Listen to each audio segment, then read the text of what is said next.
The CEO forged my name and cheated a bank. I executed revenge and the $70 million credit line was frozen. The entire room echoed with their amusement. Little did they know the phantom was very real, and with one phone call I was about to turn his $70 million loan into a banking nightmare he couldn't have imagined.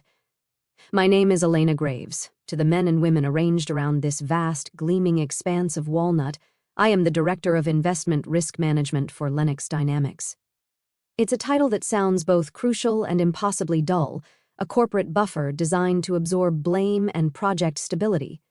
For the past 7 years, I have been the quiet sentinel of this company's financial fortress, the one who sees the cracks before they become chasms.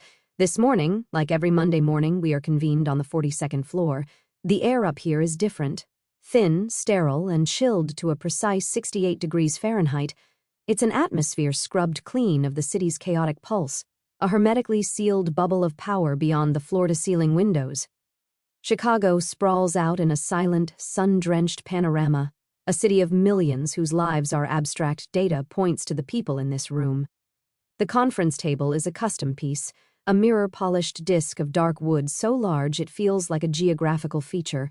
It's designed to make you feel small, insignificant. I am seated at its farthest point from the head, a deliberate placement that once felt like respect for my autonomy and now feels like exile.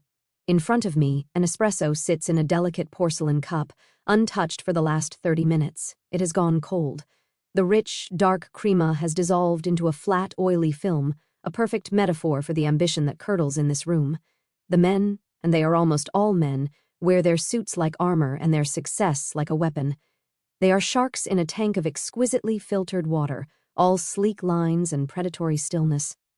They speak in a language of acronyms and projections, a dialect of cultivated confidence that masks a deep primal fear of failure. My turn comes at 9:37 a.m. The agenda item reads, Q3 Risk Assessment, Emerging Investment Vehicles, a title I chose for its deliberate blandness. I activate the screen embedded in the table before me, and my report, a document of meticulous research and brutal clarity, illuminates the dark wood. I keep my voice steady, a low and even monotone that cuts through the lingering scent of expensive cologne and quiet self-congratulation. As you'll see on page 4, I begin, my gaze sweeping across the faces, lingering for a fraction of a second on each.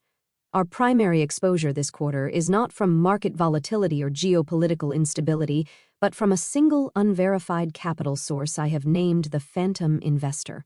A subtle shift in the room's energy. A few pairs of eyes lift from their phones. A pen stops clicking. They can smell blood, or at least the potential for a mild corporate drama to alleviate the Monday morning tedium.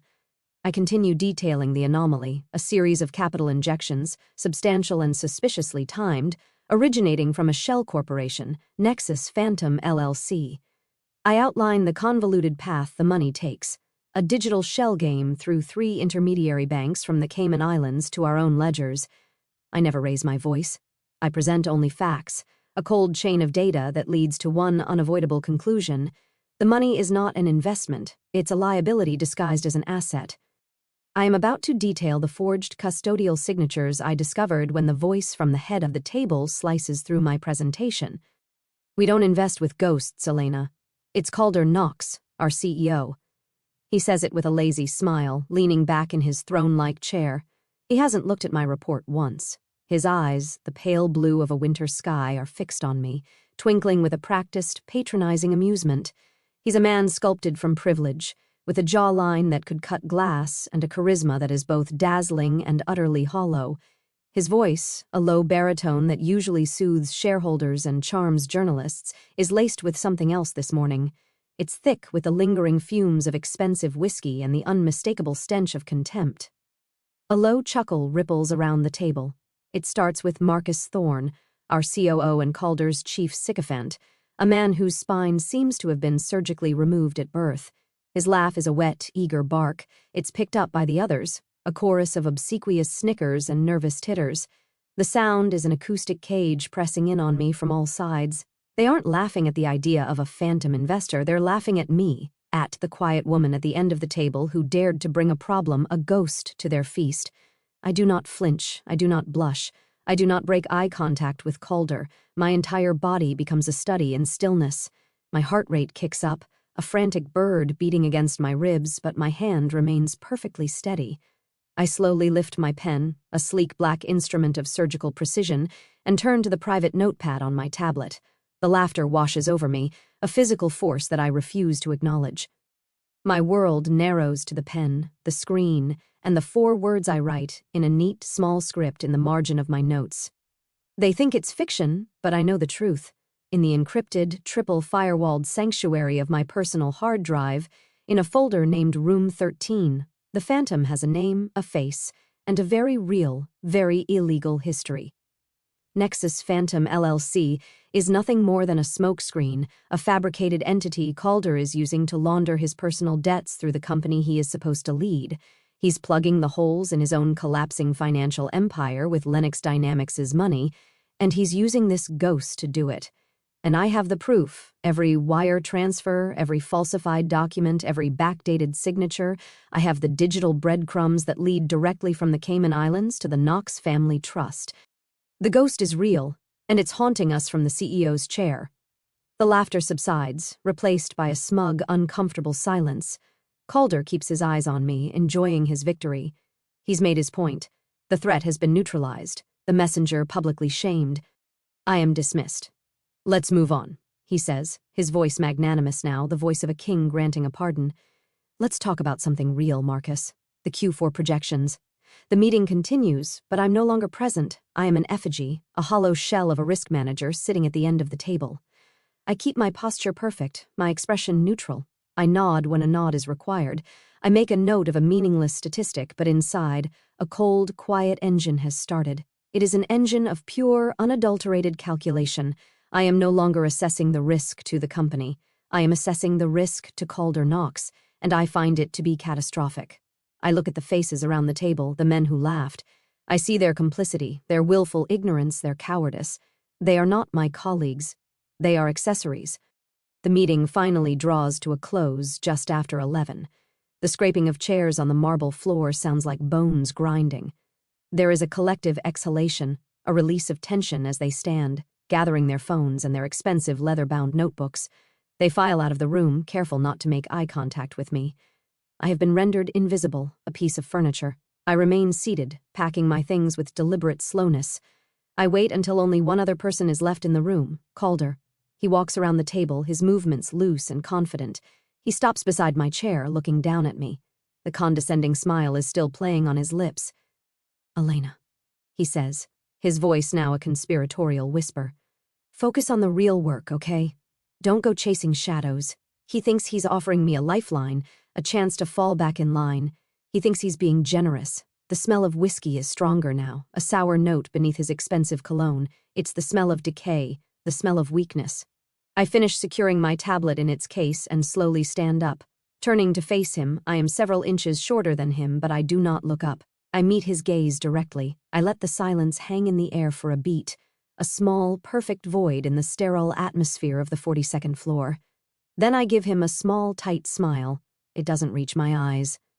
That's exactly what I'm doing.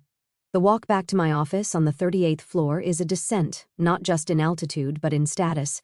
The air seems to thicken with every floor the elevator passes. The rumors will have already preceded me, traveling at the speed of light through encrypted chats and knowing glances exchanged over cubicle walls. When the doors open, the ambient hum of the workspace feels different.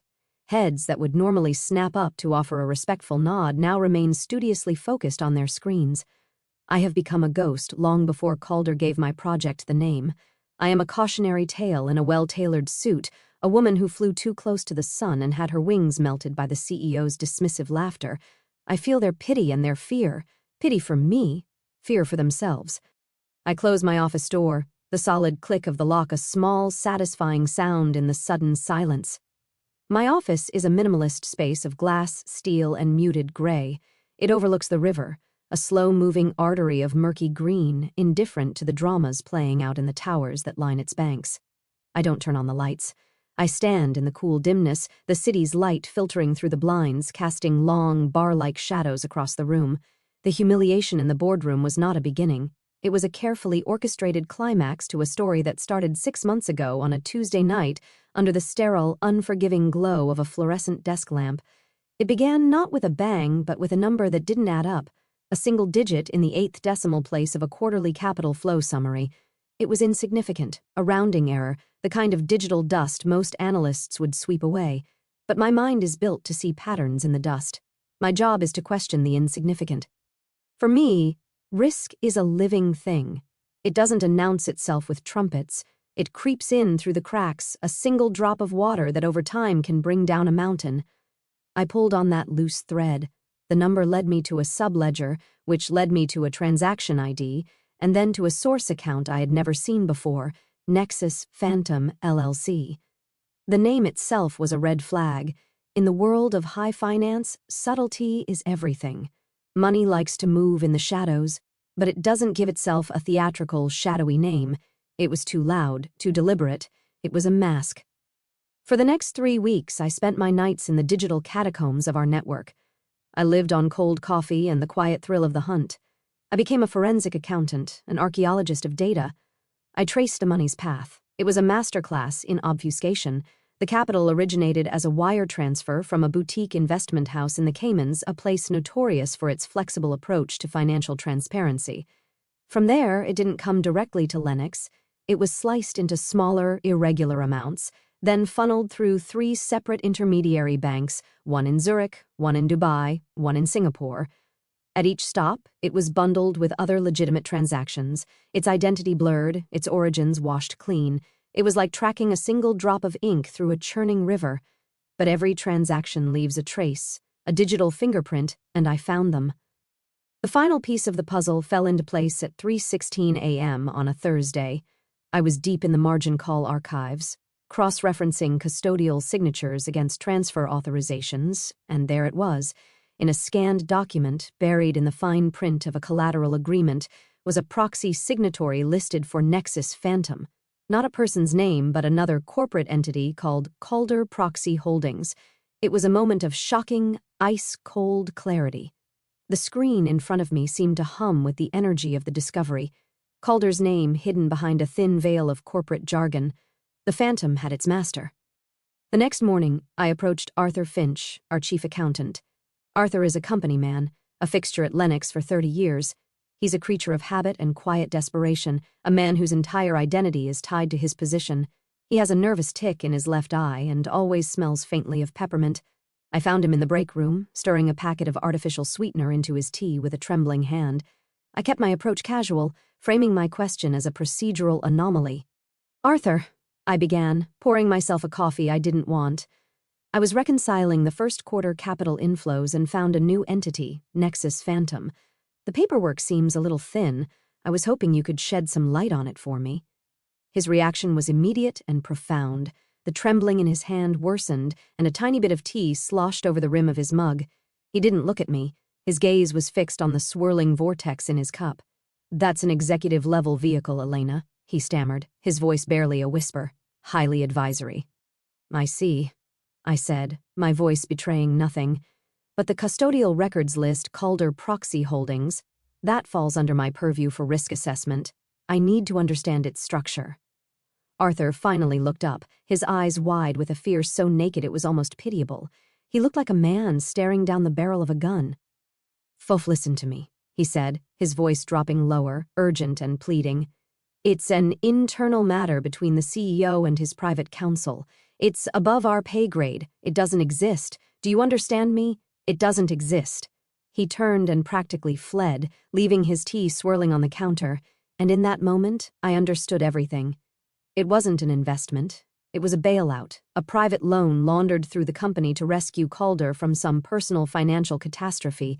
He was treating the corporate treasury like his own private piggy bank, and he had enlisted men like Arthur to be the silent guardians of his secret. Back in my office, the pieces clicked into place with the finality of a coffin lid shutting. I created a new folder on my encrypted drive. I named it Room 1, a nod to the room number of a hotel where my father once told me to always hide my valuables because no one ever looks there. It was a piece of advice from a different world, a world of cheap motels and quiet desperation, but the principle was the same. Into that folder, I began to move everything, every transaction log, every scanned document, every email chain. I built a fortress of evidence, brick by digital brick. I gave them one chance to fix it. A month later, I submitted a carefully anonymized risk report. I didn't mention Calder or Nexus Phantom. I simply highlighted a hypothetical vulnerability in our system for processing unverified third-party capital injections and recommended a new, more stringent protocol. It was a warning shot, a polite corporate way of saying, I know, shut it down. Calder summoned me to his office that afternoon. His office is a corner suite, an empire of mahogany and leather, with a view that could make a god feel humble. He was all charm and paternal concern. He offered me a drink, which I declined. He asked about my work, my ambitions. Then he leaned forward, his elbows on his massive desk, his expression turning serious. I saw your report, Elena, he said, his voice a low, confidential rumble. It's good work, thorough, but you're digging in the wrong places. He paused, letting the weight of his words settle in the quiet room. This business, this city, it's a muddy place. You have to know where to step. Don't step in the mud, Elena. I'm telling you this for your own good. Stick with me, and I'll pull you up. I'll make sure you stay clean. It wasn't a piece of advice. It was a threat wrapped in the language of mentorship. He was offering me a deal, my silence in exchange for my career. He was telling me to become one of them. I just smiled, a small, polite smile that showed nothing of the fury coiling in my gut. And I thought to myself, looking at this man in his $5,000 suit, a man who had never known a day of real struggle in his life, who saw mud as something to be avoided rather than survived, I'm not afraid of the mud, Calder. I was born in it. And now, standing here in my darkened office, the memory of that conversation is as vivid as the humiliation I suffered an hour ago. He didn't just warn me. He underestimated me. He looked at me and saw a loyal employee, a woman who could be managed, intimidated, and ultimately controlled. He never imagined I would be the one to build the case, document the crime, and prepare to burn his kingdom to the ground. He thought he was pulling me up. He had no idea I was the one digging his grave. The retaliation was swift and silent. It came not with a shouted accusation or a formal letter, but with a quiet digital severing. At 8:02 the next morning, I tried to log into my primary audit terminal.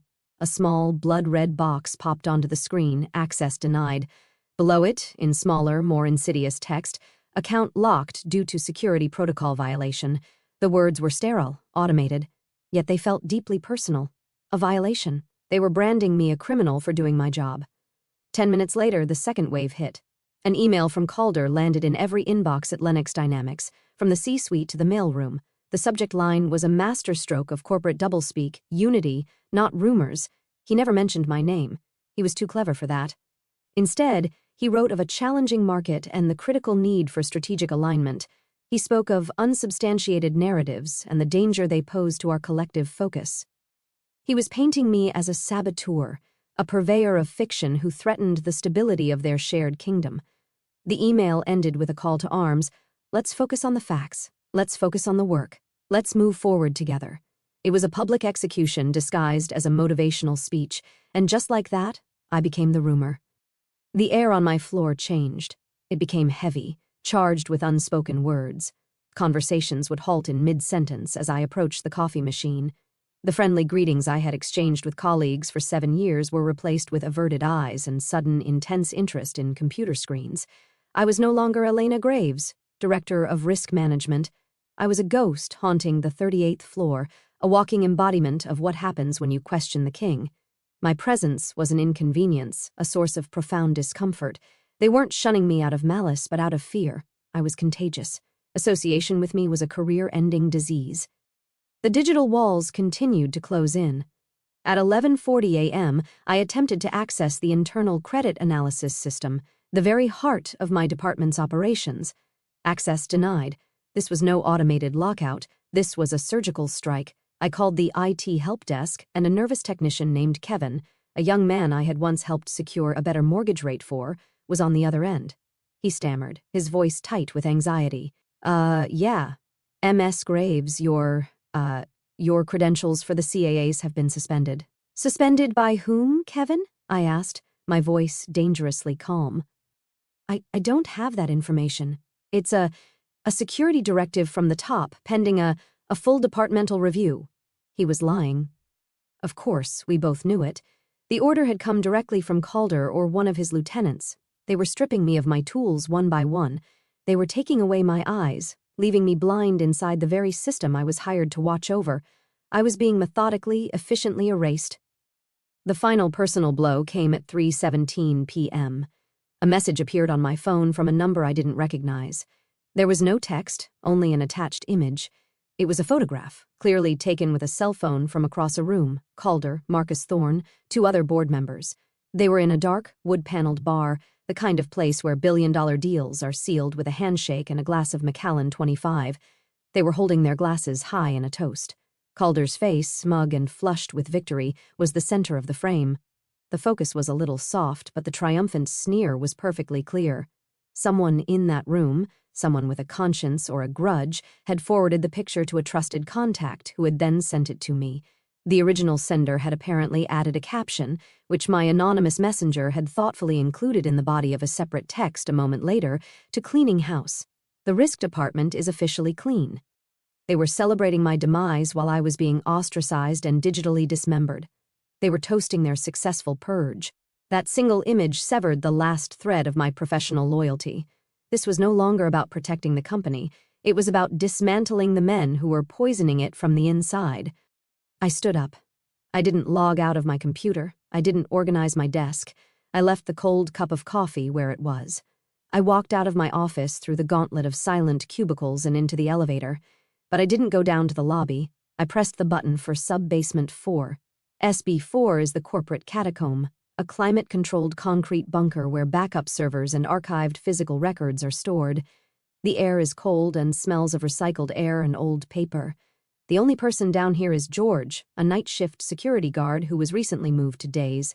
He's a kind, grandfatherly man who keeps pictures of his grandkids taped inside his locker. He usually greets me with a wide, warm smile. Not today. When I stepped out of the elevator, he was sitting at his small metal desk. He looked up, and the smile died before it could form. In its place was a look of deep, profound pity. It was the look you give a condemned person walking their last mile. He knew, of course he knew. The rumors had even made their way down here to the very foundation of the building. "Afternoon, Miss Graves," he said, his voice stripped of its usual warmth. "Leaving a little early today." The question hung in the cold, sterile air. He was asking if I had been fired, if I was here to pack a sad little box of my personal effects. I walked directly to his desk and met his worried gaze. I gave him no reassurance, no smile. "I'm not going anywhere, George," I said, my voice as cold and hard as the concrete around us. "I just need to access my long-term storage locker." He swallowed hard and nodded, pressing a button that buzzed open the heavy steel cage behind him. I walked into the aisle of anonymous gray lockers. Mine was number 113. Inside, amongst a few old notebooks and a spare pair of heels, was a small, unassuming external hard drive. It was my personal backup, a ghost of my official records, created and updated weekly in violation of a half-dozen company policies. It was my insurance. I didn't go home. Home was a place of comfort, and I didn't want comfort. I wanted a razor's edge. I drove to a nondescript cafe in a neighborhood far from the gleaming towers of the financial district. I sat in a booth in the back, the smell of burnt coffee and sugar in the air. I ordered nothing. From my bag, I pulled my personal laptop, a sleek, unmarked machine that had never once been connected to the Linux network. It was my real office, my sanctuary. I plugged in the drive. The USB icon appeared on my screen. I entered the 48-character encryption key. A single folder materialized, room 13. I clicked it open. It was all there. Every file, every transaction, every falsified signature, every piece of the labyrinth I had spent 6 months mapping. A perfect, untouchable copy. Calder could lock my accounts. He could revoke my access. He could turn the entire company against me, but he couldn't erase the truth. I put the picture of Calder's toast as my desktop background, a reminder, a motivation. Then I opened a new encrypted spreadsheet. The soft clicking of the keys was the only sound in my small corner of the world. The laughter from the boardroom was gone. The pity in George's eyes was a distant memory. All that was left was the work.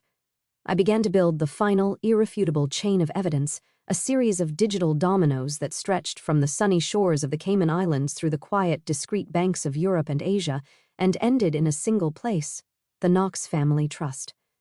I was no longer a risk manager. I was a demolition expert, and I was about to light the fuse. My spreadsheet was no longer just a collection of illicit transactions. It was a map. And like any good map, it revealed not just the paths already taken, but the destination. Calder wasn't just moving money to cover old debts. He was using the illusion of that money to create new ones. The phantom investor wasn't the endgame. It was the foundation for a much larger, more precarious structure.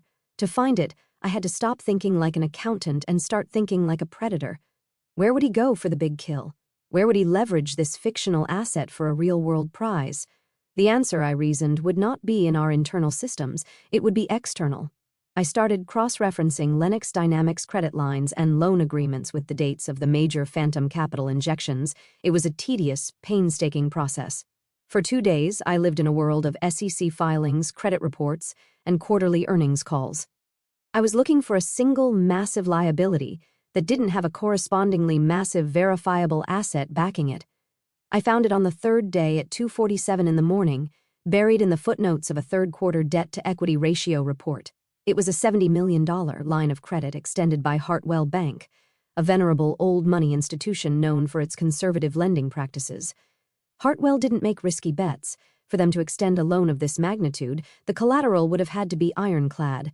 The filing listed the collateral simply as pledged investment capital streams, vague, corporate, uninformative. But the date the loan was finalized, it was exactly 1 week after the first and largest transfer from Nexus Phantom LLC had appeared on our books.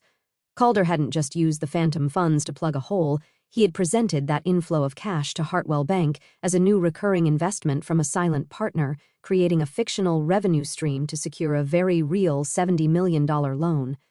The sheer audacity of it was breathtaking.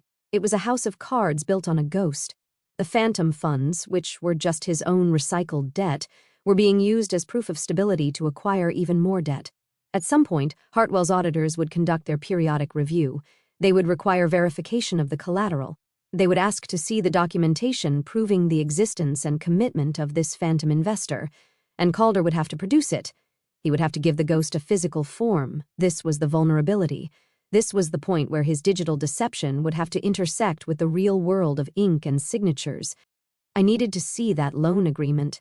Getting it was the hardest part. As an internal risk manager, I had no automatic access to the company's external credit agreements with third-party banks. My digital excommunication had been thorough, but they had made one critical mistake. They had underestimated the power of human relationships. I had spent 7 years building a network not of allies but of professional acquaintances built on mutual respect and the quiet exchange of favors.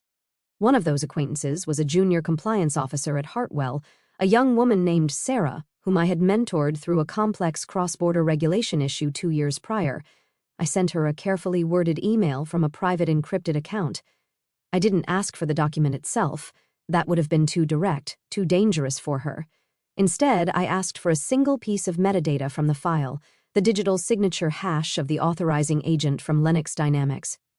I framed it as a personal request, a need to verify a signature standard for an internal report on digital security protocols I was supposedly writing. She responded within an hour. She sent me a long alphanumeric string, the signature hash. She owed me a favor, and this was a small, seemingly harmless way to repay it. It meant nothing without the corresponding file, but I had the key to that file. Every senior officer at Lennox has their digital signature, a unique encrypted identifier stored in the company's secure HR database. It's used to execute contracts and authorize major transactions.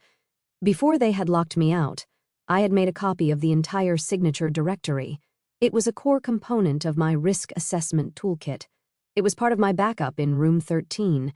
I ran the hash Sarah had sent me through my copy of the directory.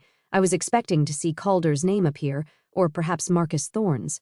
My screen flickered as the program cross-referenced the string against thousands of encrypted signatures. Then a result appeared. My blood ran cold. The name on the screen was mine, Elena Graves. I stared at it, the cursor blinking rhythmically beside my own name. It was impossible. I had never seen this document. I had never authorized a $70 million loan. I had never had any dealings with Hartwell Bank on a matter of this scale.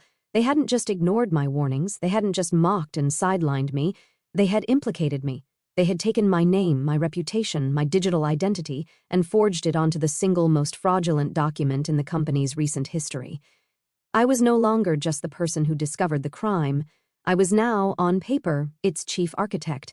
They were building me a cage, and this was the cornerstone. If the house of cards came down, I would be the one buried in the rubble. A new kind of anger took hold. It was different from the humiliation I had felt in the boardroom. This was a cold, precise fury. They had made a fatal error. They had brought me into the game not as a spectator, but as a player, and they had just handed me the winning piece. I realized it instantly. A $70 million loan lives and dies on the integrity of its authorization. A single, provable flaw in the chain of custody, one demonstrably fraudulent signature, is not just a minor infraction, it's a material breach of contract. It gives the lender the legal right to call in the entire loan immediately, without negotiation. The $70 million lifeline would become a $70 million anchor, pulling Lennox Dynamics straight to the bottom. My focus narrowed. The mission was no longer simply to expose the truth. It was to detonate the lie. I began to assemble my evidence into a weapon. This couldn't be a collection of suspicious transactions. It had to be a linear, undeniable sequence of events, a logical proof of fraud so compelling it would require immediate action. First, the signature. I compared the hash from Hartwell with the official hash from my archive directory. They were identical. Of course, they were. They had copied my official signature block. But a digital signature is more than just a name. It's a package of data. It includes a timestamp and the IP address of the machine from which it was executed. Second, the timestamp. The loan document was executed at 10:05 p.m. on a Tuesday 3 months ago. I cross-referenced my own corporate calendar and security logs. At that exact time, I was a keynote speaker at a Women in Finance gala, an event for which I had digital receipts, photos, and dozens of witnesses. I had not been in the office. I had not been on my computer. Third, the IP address. I couldn't get the IP address from the Hartwell document directly, but I didn't need to. I had something better. In my obsessive hunt for the Phantom's origins, I had logged the IP addresses of every machine that had ever accessed the Nexus Phantom LLC subledgers. Calder, in his arrogance, had used his own executive terminal to create the proxy holding company. Now I laid that IP address log alongside the loan authorization timestamp. I was building a case for opportunity. He had the means and the moment. Now for the first move. A direct accusation was out of the question. It would be my word against Calder's, and I was already a pariah. I needed Hartwell to discover the fraud themselves. I had to lead them to the water and make them believe they were thirsty. I drafted an email. It was a work of art, a masterpiece of corporate misdirection. I sent it from a new anonymous but official-sounding email address, system.integrity.queries.consultant.com. I addressed it to the general inbox of Hartwell's Credit Compliance Department. The subject was hypothetical query regarding digital signature authentication protocols.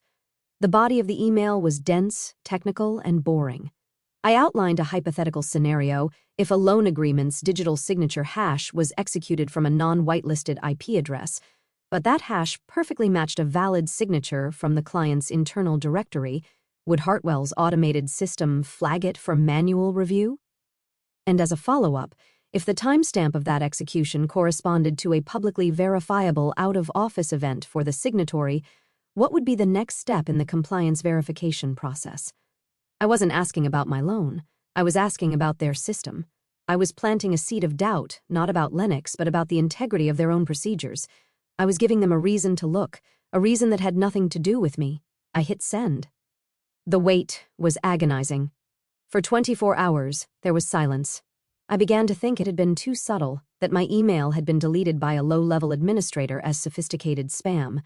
Then my burner phone rang. It was an unlisted number from a Manhattan area code. I answered. The voice on the other end was a woman's. It was sharp, professional, and had no time for pleasantries. "Who is this?" "I'm the person who sent you an email about your authentication protocols," I said. There was a pause. I could hear the faint sound of typing in the background. "Your hypothetical query," she said, her voice laced with a new note of professional curiosity. "It's specific. I find specificity is the key to clarity," I replied. Another pause, this one longer.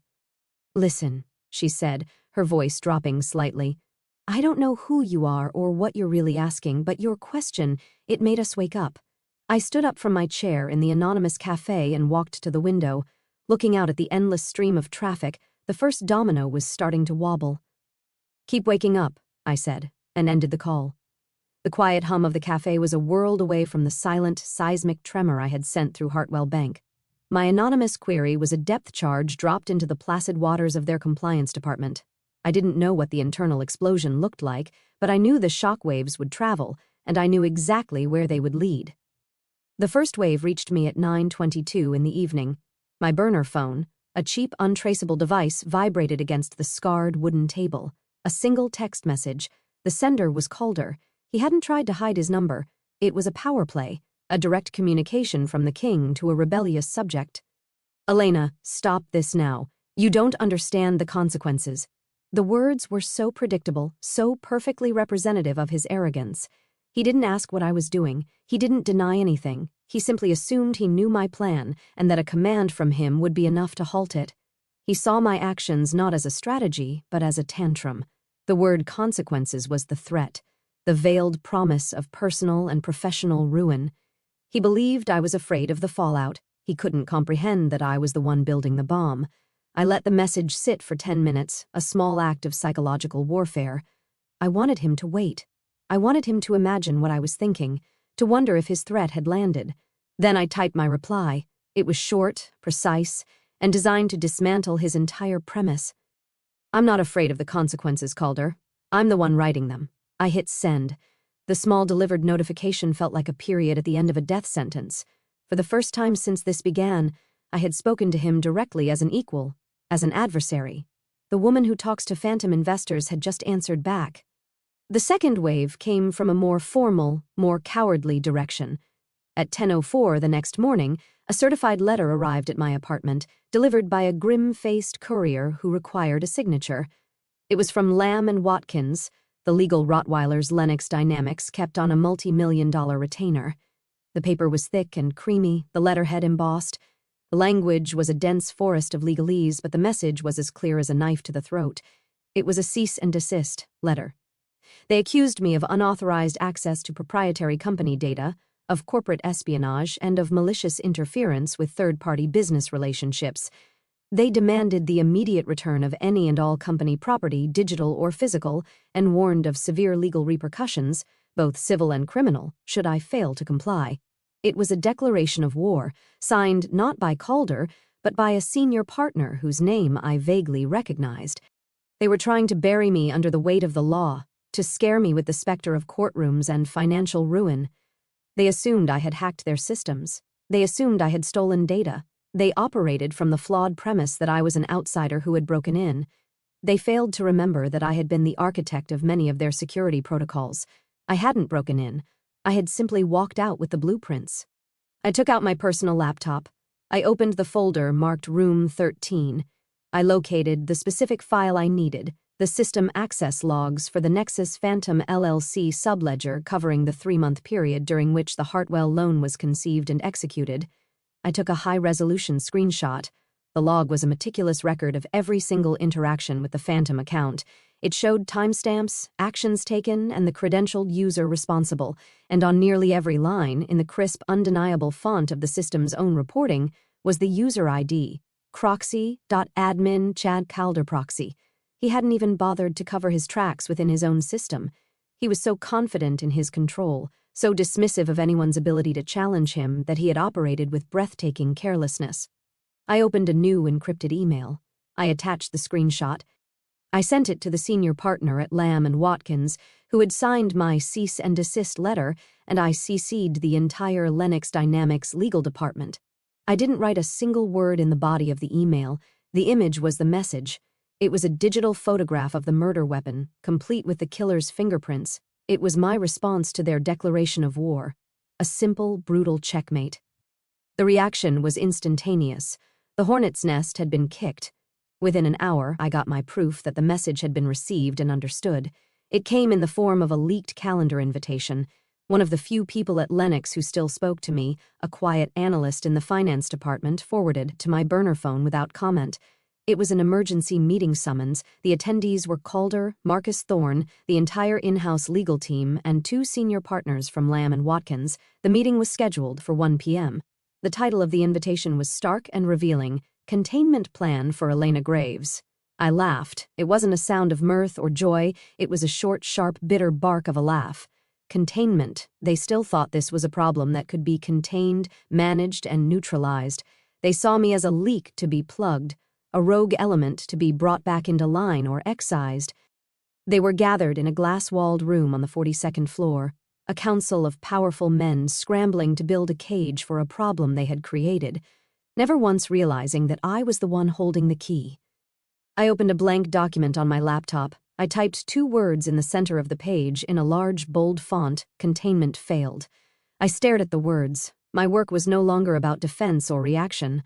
My counter-moves were complete. The time had come for the final offensive phase. The time had come to make the calls. For the rest of the day and deep into the night, I prepared.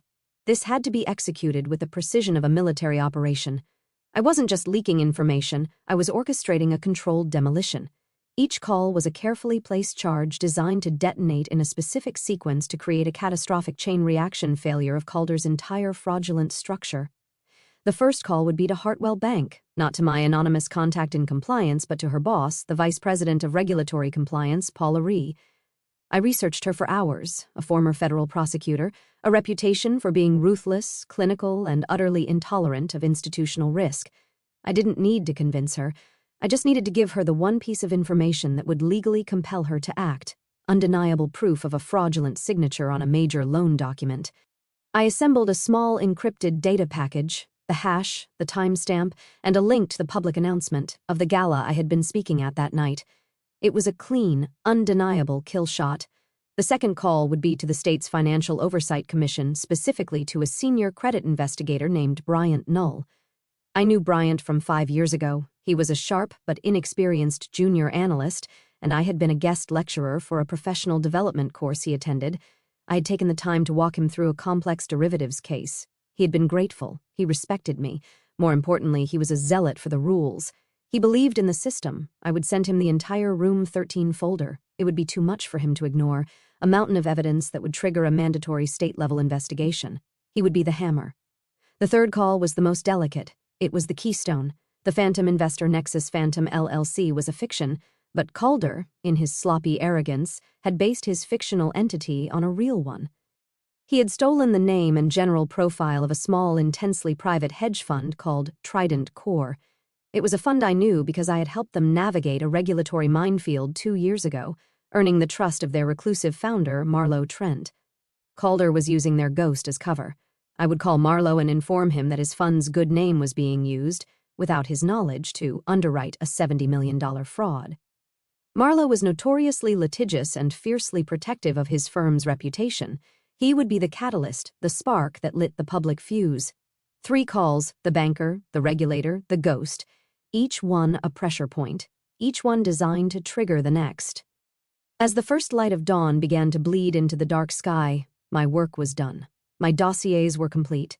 My data packages were encrypted and ready to be sent. My strategy was set. I leaned back in the cheap cafe chair, my body aching from lack of sleep, but my mind was ablade. I looked at the background on my laptop. The picture of Calder and his cronies toasting my demise was still there, a monument to their hubris. It had served its purpose. It had fueled my anger, hardening it into resolve. But I didn't need it anymore. This was no longer about a personal insult.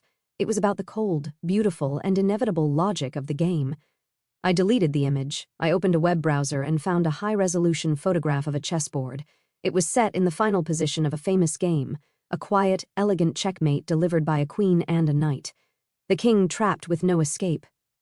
I set it as my new desktop background, the polished wood, the stark black and white pieces, the silent, irrefutable finality of the position.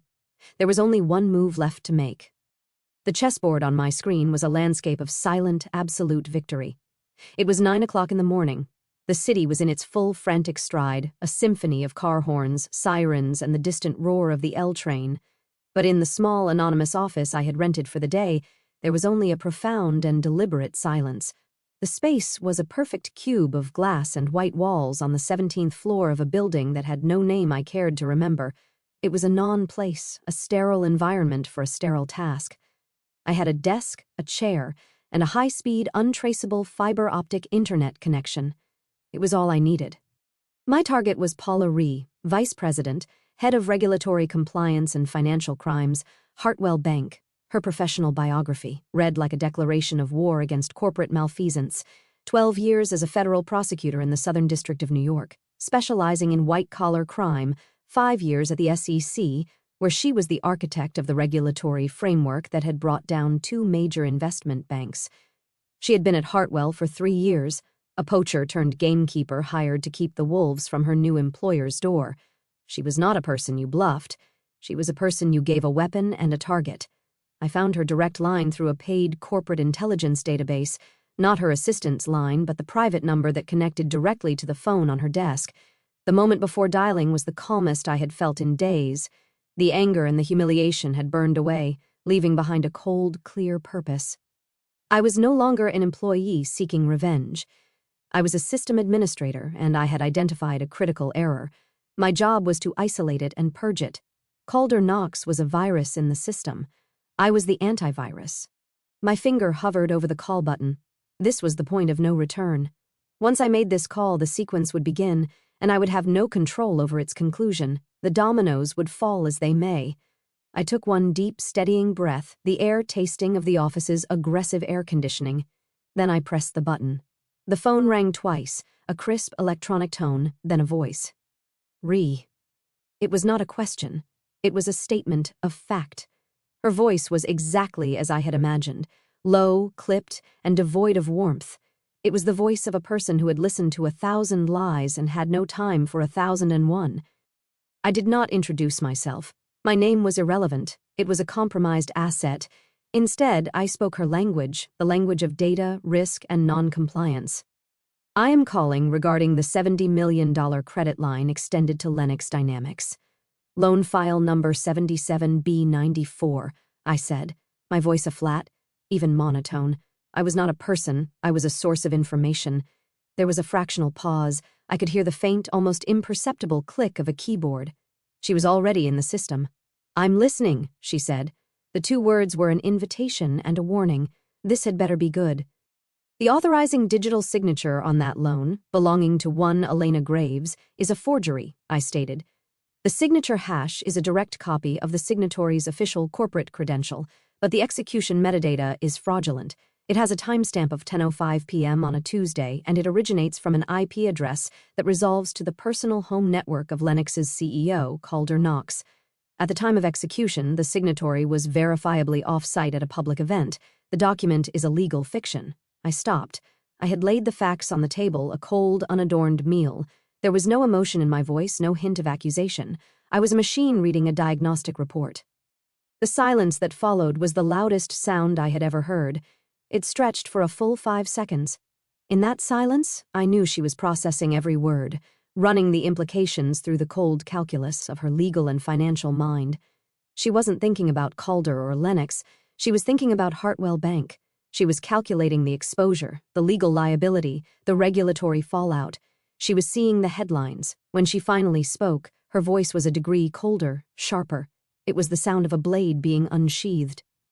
If what you say is true, she said, her words spaced with surgical precision, that constitutes a Level 1 security breach and a material misrepresentation of collateral. It is grounds for immediate loan recall. She didn't ask if I was sure. She didn't question my data. My technical specificity had been the key. I had proven I was not a disgruntled employee. I was an expert. The data package to prove it is encrypted and ready for transfer, I said. I need a secure delivery point. You will have it in 30 seconds, she replied. A new tone had entered her voice. It was the sound of the hunt beginning. She was no longer passive. She was an active participant. A moment later, an encrypted messaging app on my burner phone pinged. A new contact had appeared, compliance. I sent the file, a small package of pure, distilled truth. Inside was the signature hash, the fraudulent timestamp, the IP address log tracing back to Calder, and the digital receipt and event program from the Women in Finance Gala. It was an open and shut case, gift-wrapped. I heard a soft chime on her end of the line, the sound of a file being received, then more clicking. She was opening it, she was seeing it. "The data is clean," she said. It was not a compliment. It was an assessment, the final piece of verification she needed. Then she asked the first and only human question of the entire conversation. Who is responsible for this? Who executed the forgery? Her tone was that of a prosecutor identifying the prime suspect. She needed a name to attach to the crime. I leaned back in the cheap office chair and looked out the window at the anonymous glass tower across the street. I thought of the boardroom. I thought of the chorus of laughter. I thought of Calder's smug, dismissive smile, the man who laughed in my face yesterday morning. "Calder Knox," I said. My voice was quiet, but for the first time, it was my own. There was another pause, but this one was different. It was a pause of recognition, of connection. I had given her the motive, the one piece of the puzzle that the data could not provide. "I know the man," Paula Reese said, and then she hung up. The click of the disconnected line was deafening in the silent room. It was done. The first charge had been set, and the detonator had been handed to the one person legally obligated to press it. I didn't move. I sat at the desk, my hands resting on the cool surface, and I waited. I watched the clock on my laptop. 1 minute passed, then 5, then 10. The silence was absolute. My part in this specific act was over. I was now a spectator. At precisely 19 minutes past the end of the call, it began on a second monitor. I had a real-time financial data feed open, one specifically designed to track interbank credit and collateral verification requests. It was a stream of anonymous data, a river of numbers and codes that represented the nervous system of the financial world. A new entry appeared. It was a flash of red text, an anomaly in the placid green and white stream. Source, HWBK CRD VR5, target, LNX Dean, protocol, urgent, LLVL.1, asset, auth status pending. Hartwell Bank credit verification, Lennox Dynamics, urgent level 1, asset authorization. It was a ping, a single digital inquiry, a polite but non-negotiable request from Hartwell's automated system to Lennox's servers demanding immediate, real-time verification of the collateral. The phantom investor backing loan file 77B94. A few seconds later, another one appeared, and another, and another. The single ping became a flood.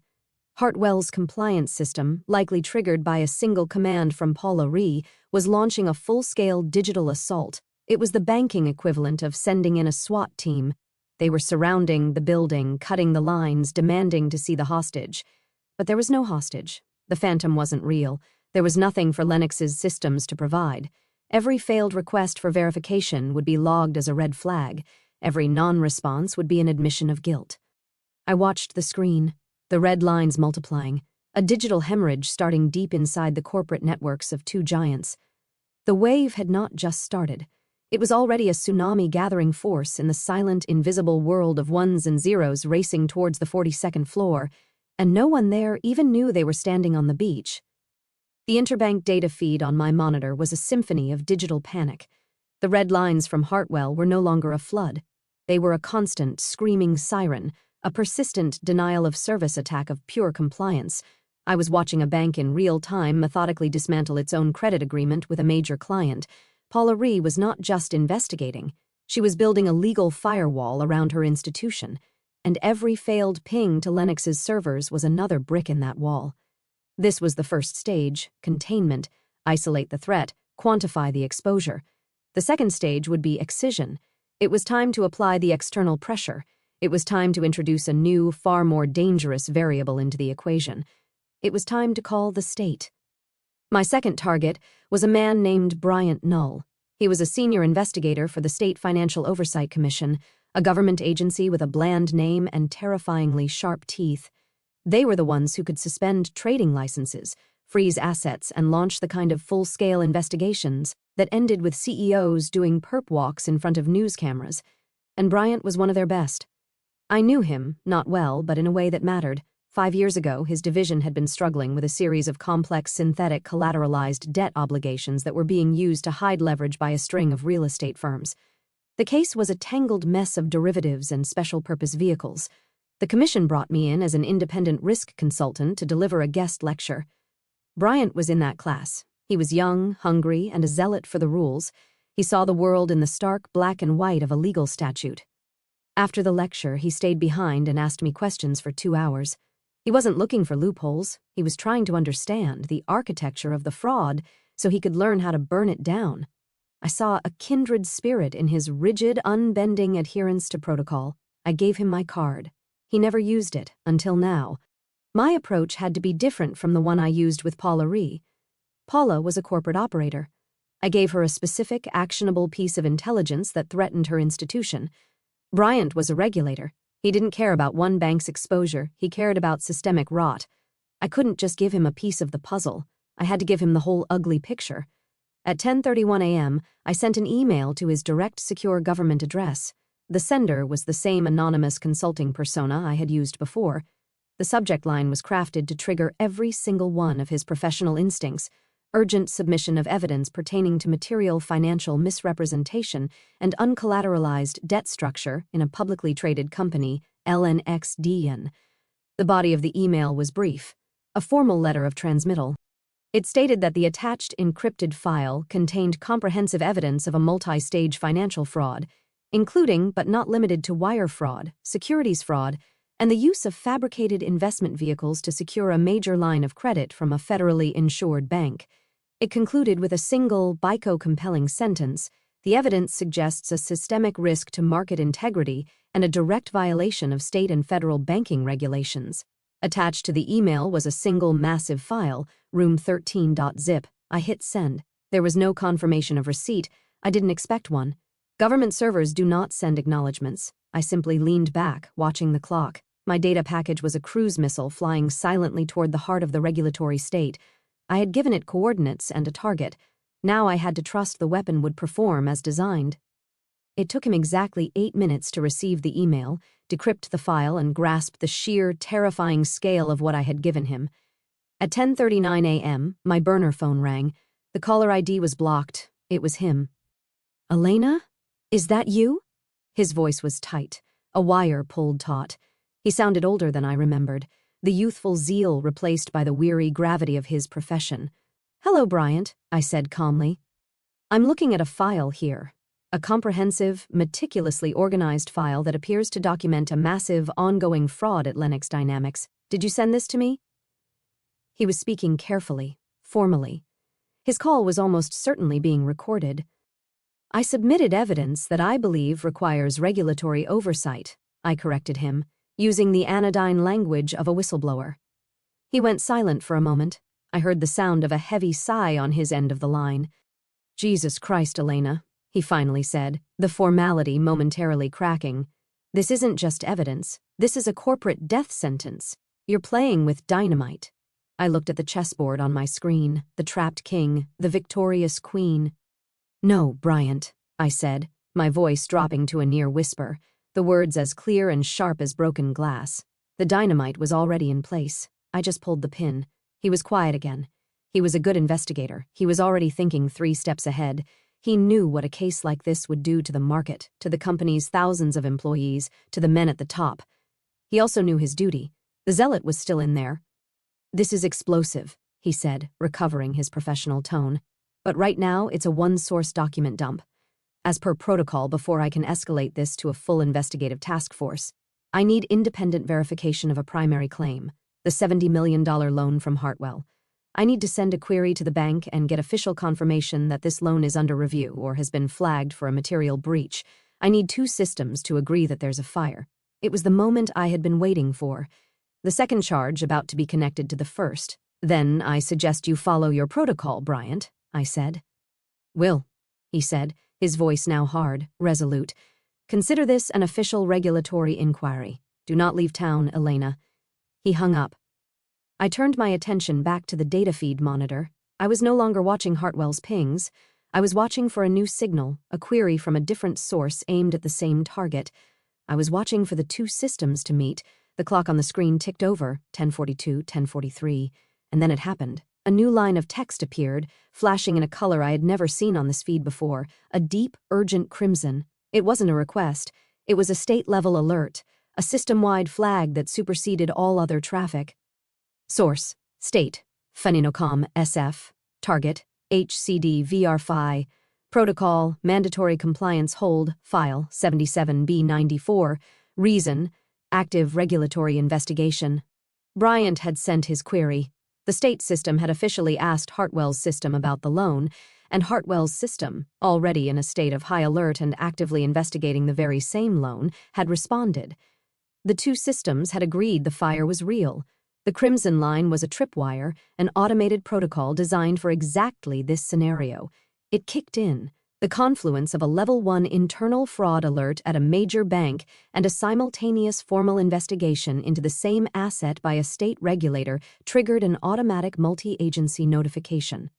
The SEC would be notified, the Treasury Department would be notified, the Financial Crimes Enforcement Network would be notified. So, it was no longer an internal problem at Hartwell. It was no longer a state-level investigation. In the space of a single second, it had become a federal case. And at that exact moment, as if he could feel the digital walls of his world caving in, Calder Knox began to call me.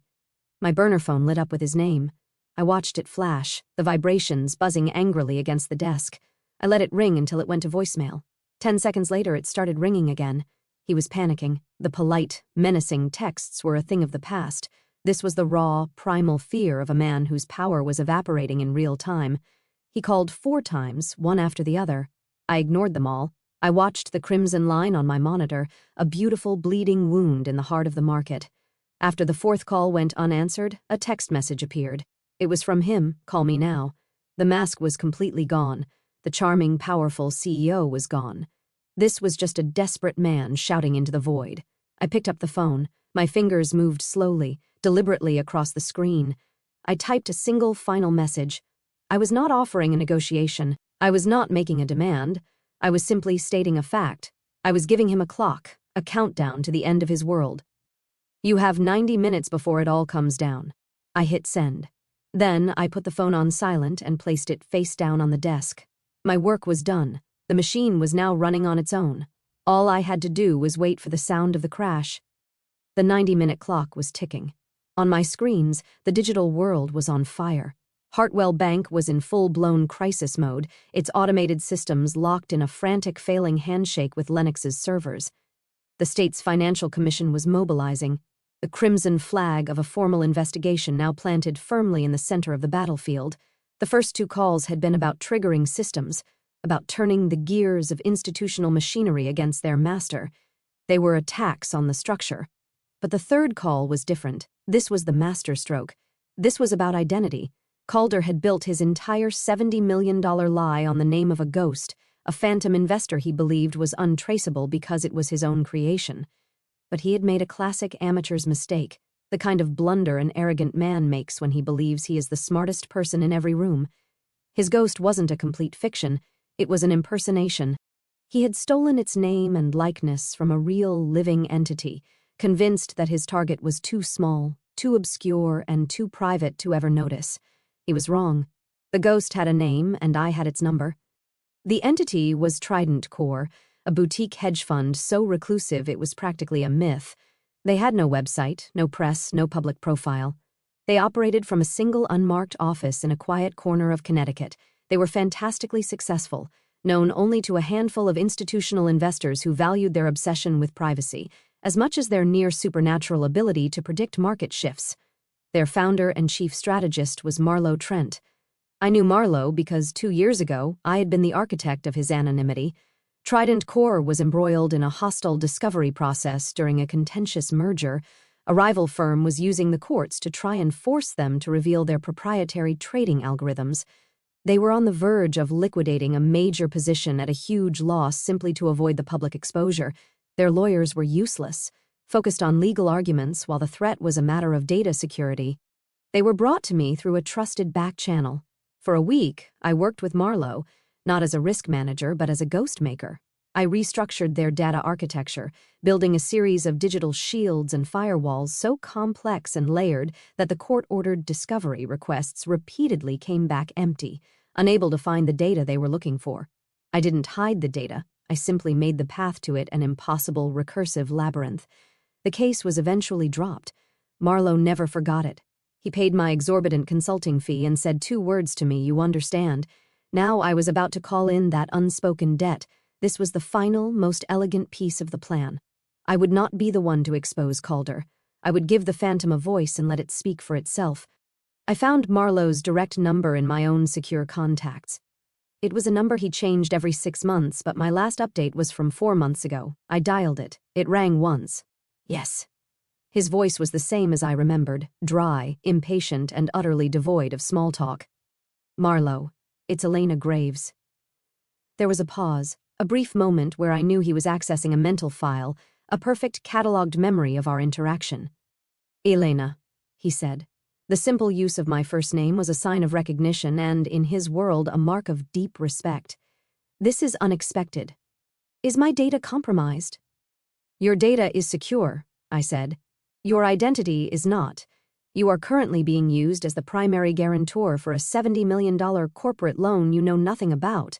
The line went utterly silent. Marlowe was not a man who wasted energy on expressions of shock. His silence was a vacuum in which he was rapidly processing information, calculating variables, assessing threats. Explain, he finally said. The CEO of Lennox Dynamics, Calder Knox, has fabricated an investment vehicle called Nexus Phantom LLC.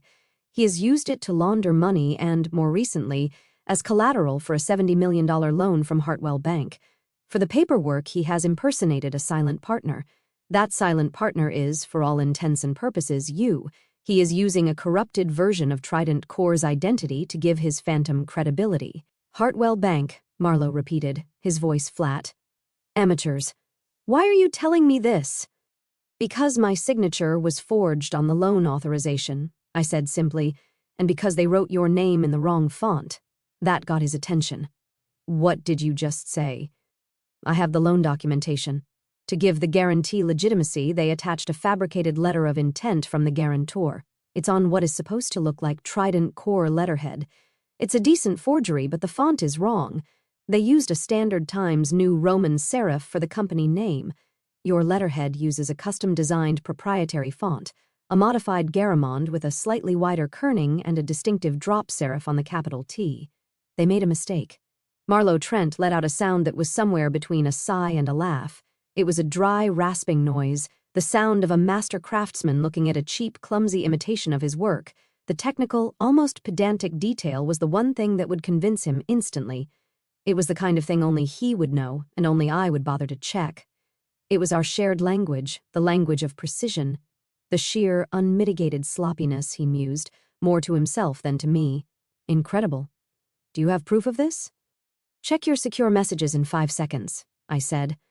I sent him a single file, a high-resolution screenshot of the forged letter of intent taken from the data package I had sent to Paula Ree. I had highlighted the letterhead, the name Trident Core printed in its cheap, incorrect font. I could almost see him on the other end, his sharp, intelligent eyes narrowing as he looked at the image. I could feel the shift the moment his cold, analytical assessment of the situation was joined by a profound personal sense of insult. Someone had not only used his name, but they had done so with laughable incompetence. They had insulted his intelligence.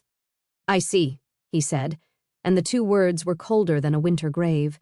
The quiet, reclusive genius was now a very quiet, very reclusive, and very angry genius with near limitless resources. This is an intolerable violation of our firm's integrity. I agree, I said. Calder Knox, Marlowe stated, as if committing the name to memory. I've heard of him. All charm and no substance, the kind of man who rents the suit but doesn't own it. He will learn today that a ghost can have a very real bite. What will you do? I asked, though I already knew. What is required? Marlowe replied.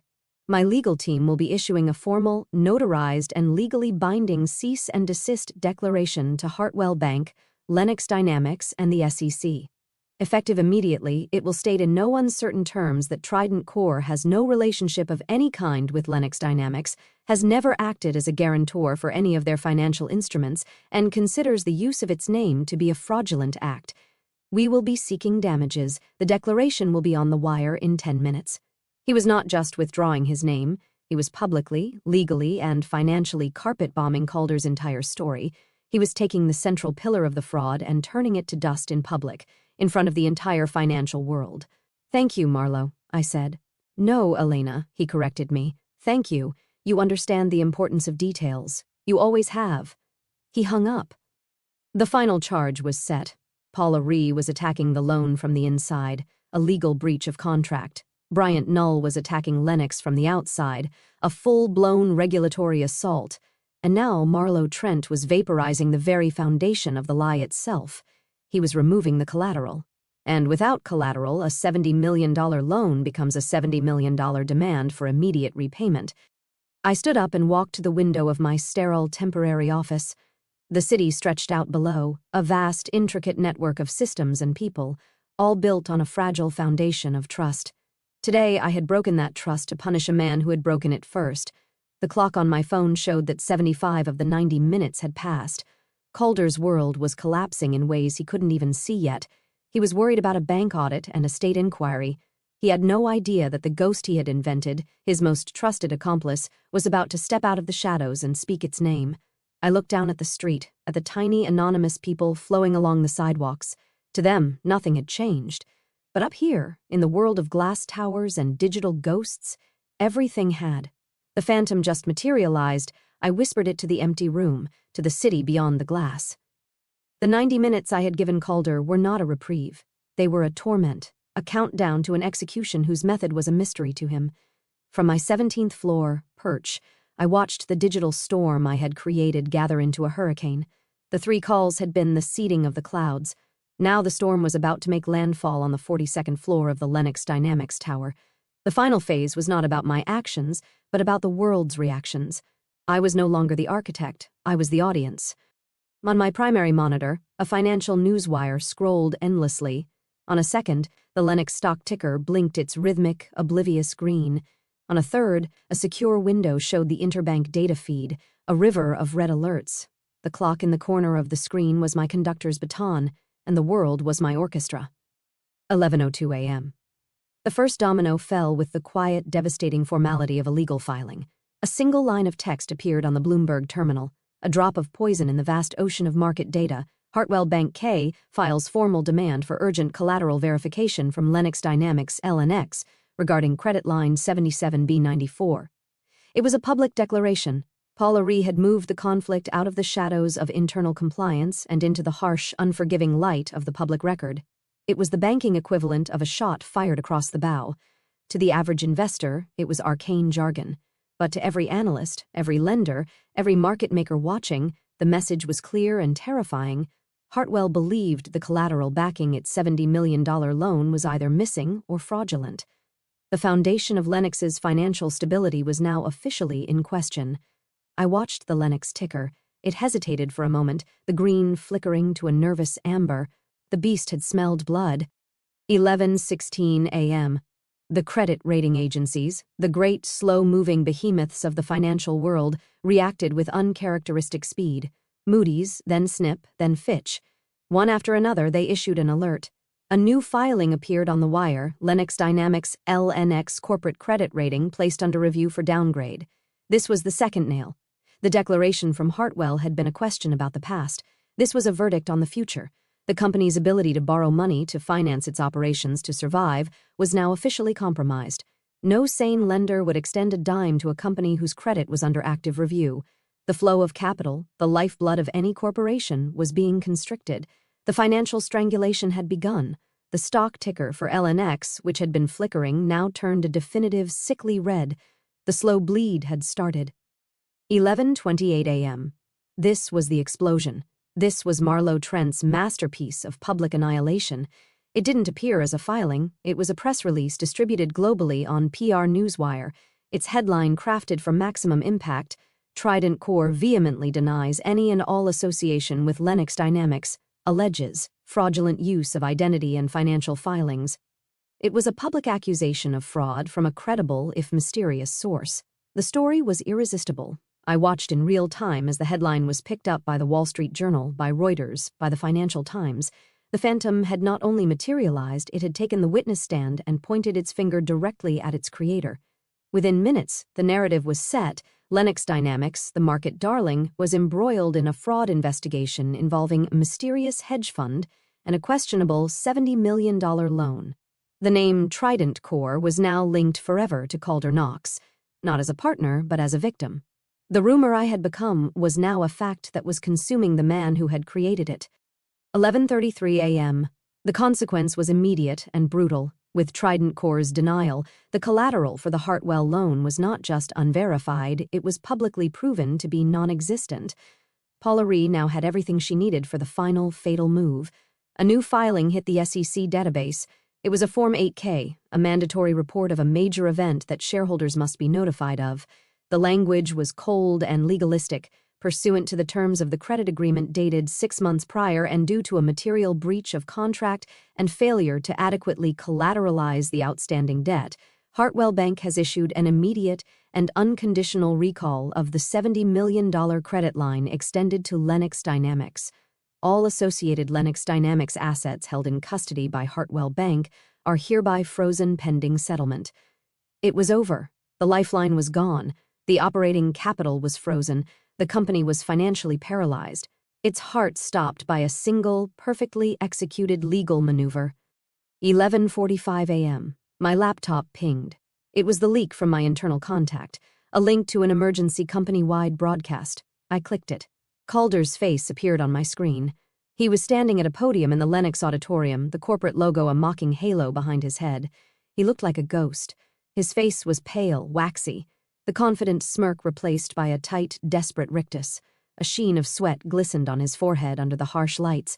He was trying to project calm, but his eyes were wide, darting like a trapped animal.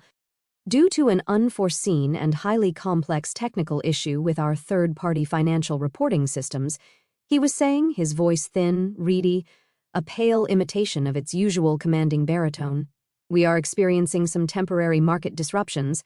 These are rumors, pure and simple. We have the situation fully under control." He was lying, and everyone watching him knew it. He was a king standing before his court, telling them the castle wasn't on fire while smoke billowed from the windows behind him. It was the most beautiful thing I had ever seen. 11:52 a.m. The market delivered its verdict. The NASDAQ exchange, which hosted Lennox stock, made the decision. On my screen, the frantic, cascading red numbers of the LNX ticker suddenly vanished. They were replaced by a single, static letter glowing like a brand, H for halted. Trading in Lennox Dynamics stock had been suspended indefinitely pending clarification of the company's financial status. The market had officially declared Lennox a failed state, a chaotic and unreliable actor that could no longer be allowed to participate in the orderly conduct of business. The company was now an island cut off from the entire global financial system. Its value, its reputation, its very existence was now a question mark frozen in time. 11:56 a.m. I walked away from my screens and stood before the large window of my rented office. My location had not been an accident. From here, I had a perfect, unobstructed view of the Lennox Dynamics tower. I raised a small pair of high-powered binoculars to my eyes. I focused on the 42nd floor, on the glass-walled boardroom where I had been humiliated just 2 days before. It was a scene of pure, unadulterated chaos. The room was filled with men in expensive suits, their jackets off, their ties loosened. They were not sitting. They were pacing, running, gesturing wildly. I could see Marcus Thorne shouting into a phone, his face purple with rage. I could see lawyers from Lamb and Watkins hunched over documents, their expressions grim. And I could see Calder standing alone in the center of the room, not moving, simply staring out the window, a man watching his own kingdom burn to the ground. 11:59 a.m. My burner phone, which had been silent for over an hour, buzzed once on the desk. I picked it up. It was a text message from a number I now recognized. It was from Paula Ree. The message contained only 2 words, "It's done." I closed my eyes, the 2 words echoing in the silence of the room. The hurricane had passed. The demolition was complete. All that was left was the wreckage. I walked over to the small kitchenette in the corner of the office and poured myself a cup of black coffee. I took it back to the window. The sky, which had been a clear, bright blue when the day began, was now bruised with the gray clouds of an approaching afternoon storm. The wind was picking up, rattling the heavy plate glass of the window. I took a sip of the hot, bitter coffee. The air was cool against my skin, but I could smell it. A faint, unmistakable scent carried on the wind. It was the smell of ozone after a lightning strike, the smell of burnt-out circuits and cold, hard cash. It was the smell of victory, and it tasted like metal. The silence in the aftermath was heavier than the storm that had preceded it. The screens on my desk were monuments to the carnage, the halted stock ticker, the crimson flag of the regulatory hold, the news wire now cycling through dozens of stories about the spectacular, inexplicable implosion of Lennox Dynamics. The machine of consequence was now in full, unstoppable motion, a runaway train I had set on its tracks. My work was finished, the 90 minutes had passed, the world had fallen. My burner phone had been face down and silent on the desk, a sleeping viper. At 8 minutes past noon, it awoke. It didn't ring, but vibrated, a low, desperate buzzing that sounded like a trapped insect. Calder's name illuminated the screen. It was the call I had been waiting for, the summons from a king in a burning castle. I let it buzz for a long moment, watching his name flash. I thought of his voice in the boardroom, thick with whiskey and condescension. I thought of his smile, a weapon of casual cruelty. I thought of my name, forged on a document designed to be my cage. I picked up the phone. The plastic was warm against my skin. I swiped to answer and put it to my ear, saying nothing. The silence stretched. On his end, I could hear a cacophony of panicked voices, a symphony of chaos, shouting, the rustle of papers, the frantic, high-pitched staccato of a world coming apart. And then his voice cutting through the noise. It was unrecognizable. The rich, confident baritone was gone, stripped away, leaving behind a raw, hoarse rasp. It was the sound of a man who had been screaming, a man whose throat was raw with disbelief and terror. "Elena," he breathed, "what do you want?" The question was the ultimate confession. It was an admission of my power and his defeat. He was no longer commanding or threatening. He was pleading. He believed this was a negotiation, that I had a price. He thought I wanted money or my job back or a position of power in the smoking crater of the company he had built. He still didn't understand me. He never had. I looked out the window at the Lennox Tower across the way. I could still see the frantic motion on the 42nd floor, a terrarium of terror. "An admission," I said. My voice was quiet, calm, a still point in his hurricane. His reply was a strangled, desperate sound, half sob, half laugh. "An admission of what? That you're a vindictive, that you've destroyed everything I've ever built?" The anger was there, but it was pathetic, impotent. It was the snarl of a cornered animal. "You've destroyed my company, Elena." I felt nothing. Not pity, not triumph, not even satisfaction. Just a profound, empty sense of completion. He was trying to cast me as the villain, to make me the author of his destruction. He needed to believe that. It was the last desperate defense of a shattered ego. "No, Calder," I said, and my voice was as cold and clear as the glass of the window in front of me. "I didn't destroy your company. You did. You built a kingdom on a phantom and were surprised when it vanished. You were so afraid of your own debts, so terrified of your own failures, that you gave them a name and pretended they were an asset." I paused, letting the words sink into the chaos on his end of the line. "You didn't get taken down by an enemy, Calder. You were a man haunted by your own ghost, and you just signed your name on its behalf one too many times." As the last word left my lips, a new sound erupted on his end. It wasn't his voice. It was another man shouting, his words sharp with panic, cutting through the background noise with perfect, devastating clarity. "Calder, Hartwell just went public. The loan's been officially recalled. They're citing material fraud. It's over." The final nail, the public confirmation. I heard Calder make a small, wounded sound, like the air being forced from his lungs. He was hearing the official pronouncement of his own death, and he was hearing it while on the phone with his executioner. The beautiful, terrible symmetry of it was absolute. I didn't wait for him to respond. There was nothing left to say. I ended the call. The silence that rushed back in was total. I looked at my laptop screen. The newswire had just updated. A new headline, stark and brutal, sat at the top of the feed. Lennox Dynamics LNX trading halt confirmed amidst allegations of widespread financial fraud. The official tombstone. Slowly, I stood up. My body felt light, untethered. The weight I had been carrying for 6 months, the weight of the secret, the anger, the meticulous, soul-crushing work, was gone. I gathered my few belongings, my personal laptop, my binoculars. I picked up the burner phone. It was hot in my hand, humming with the residual energy of the final, fatal conversation. I walked to the door of the small white office. I paused and looked back at the empty desk. I placed the hot phone on its cool, clean surface, a tool whose purpose had been served. I looked at the chessboard on my laptop's sleep screen, at the toppled king. And for the first time in 2 days, I smiled.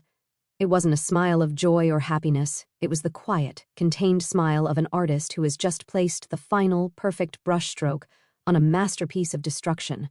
"Game over," I whispered to the empty room. I walked out, closing the door behind me, leaving the phone and the name Elena Graves in that anonymous space. I didn't look back. As I stepped into the elevator, the afternoon storm finally broke. Rain began to lash against the windows of the skyscraper, washing the city clean. The reflection in the polished steel of the elevator doors showed a woman I barely recognized, her expression calm, her eyes clear. Outside, the midday sky, reflected in the rain-streaked glass of 1,000 office windows, was a vast, gleaming chessboard, shimmering and distorted by the downpour. And somewhere on the 42nd floor of one of those towers, a king lay fallen on the board. His reign concluded, not with a bang, but with a quiet, final click. Thank you so much for listening to my story. I'd love to see where you're all tuning in from. So please comment down below and let me know where you're listening. It's always amazing to see how far these stories travel. If you enjoyed it, don't forget to subscribe to the channel, like the video, and if you really want to show your support, hit that hype button to help this story reach even more people.